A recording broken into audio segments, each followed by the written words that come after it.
The Prime Minister has refuted accusations by the French President, saying he doesn't believe he's ever told a lie in public life. Live to Trudy McIntosh. Trudy, Scott Morrison still trying to shake off this claim by Emmanuel Macron.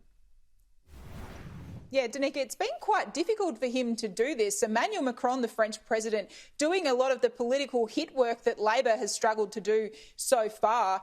Calling Scott Morrison a liar on the world stage. We saw former Prime Minister Malcolm Turnbull seize on that. He also agrees that Scott Morrison is a liar. You can imagine Labor is already working up the ads for the election campaign to come, trying to keep this tag front of mind for voters. It was in this context that Scott Morrison this morning went on breakfast radio in Melbourne, asked by Neil Mitchell, what is a pretty tricky question, have you ever lied? Here it was. You ever told a lie in public life? I don't believe I have. No. How does it feel when a former mate, Malcolm Turnbull, calls you a serial liar? I'm in politics. People take sledges at me all the time, Neil. Anyone in public life. Yeah, but he's your mate. And I mean, he was a friend, and he's saying you have always been a liar. That must hurt. Look, Neil, I've learned in public life over a long period of time to not have a thin skin. So have you spoken to him? No. Don't want to? No. Now, while that may seem like a tricky question, Barnaby Joyce didn't struggle to answer. Have you ever lied in public life, Barnaby? Probably. and also, there's no shame about that? Well, I don't know. If you ask me a personal question about my life, I don't have to give you the straight answer.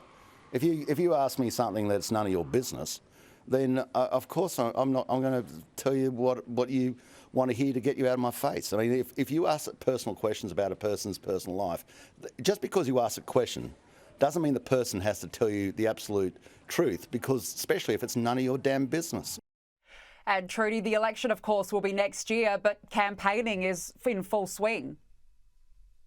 It certainly feels like election season at the moment. The Prime Minister this week has been making the most of the fact that we now have no border restrictions between New South Wales and Victoria. He started this post-lockdown blitz in coal country in the Hunter Valley before then jetting south across the Victorian border. He didn't campaign in regional areas yet, instead targeting metropolitan Melbourne. Today he's finished at Bert Newton's funeral and he'll be continuing this campaign. But let's take a look at where he's been over the last week, targeting those seats in the Hunter, Shortland and Paterson. They're both currently held by Labor, but the coalition believes they can gain ground and potentially flip these two seats, given the climate issues that are in front and centre at the moment. Then the seats he's been targeting in Melbourne. Higgins is a blue ribbon seat, but it's becoming increasingly marginal, a 3.7% for the Libs.